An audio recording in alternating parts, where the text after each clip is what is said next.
নমস্কার বন্ধুরা, শর্মিলাস কিচেনের একটি নতুন পর্বে সবাইকে স্বাগত।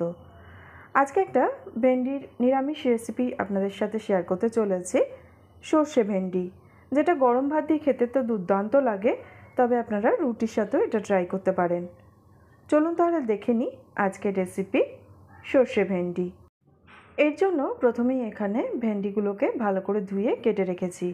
এখানে আমি 300 গ্রাম ভেন্ডি নিয়েছি। যে ছোট ভেন্ডিগুলো ছিল সেগুলোকে গোটাই রেখেছি, শুধু দুদিকের অংশটা কেটে বাদ দিয়ে দিচ্ছি। আর বড় যে ভেন্ডিগুলো সেগুলো দুদিকের অংশ কেটে বাদ দিয়ে দুভাগ করে রেখেছি। এবার কড়াইতে দিয়ে দিচ্ছি আমি 3 টেবিল স্পুন সর্ষের তেল। তেলটাকে ভালো করে গরম করে নিয়ে এবার এর মধ্যে দিয়ে দিচ্ছি হাফ টিস্পুন কালো জিরে, আর দিয়ে দিচ্ছি 2টো শুকনো লঙ্কা ফোড়ন।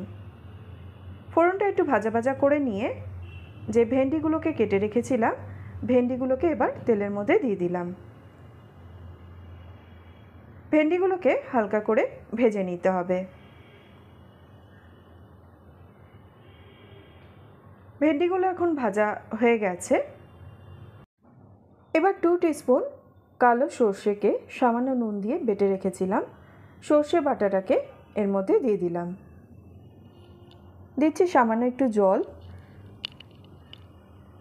এবার দিয়ে দিচ্ছি আমি 4-5টা চেরা কাঁচা লঙ্কা। যে যেরকম ঝাল খাবেন সেই অনুযায়ী লঙ্কাটা এখানে ব্যবহার করবেন।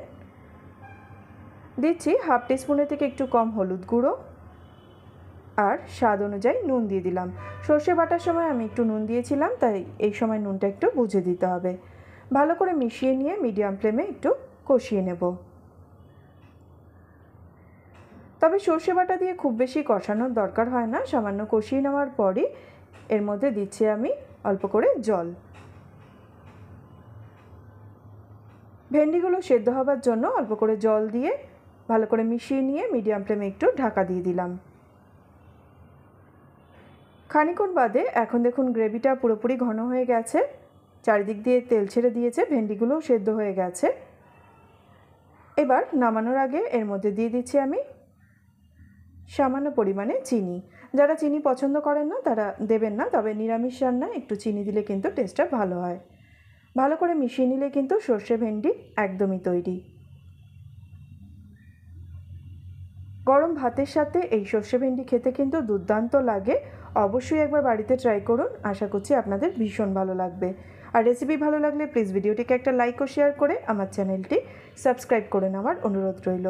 পাশে থাকা বেল আইকনটি অবশ্যই প্রেস করে দেবেন, তাতে আমি নতুন কোনো ভিডিও আপলোড করলে তার নোটিফিকেশন আপনাদের কাছে পৌঁছে যাবে। আজ এখানেই শেষ করছি, দেখা হবে আপনাদের সাথে নতুন কোনো রেসিপি নিয়ে। সবাই খুব ভালো থাকবেন, সুস্থ থাকবেন।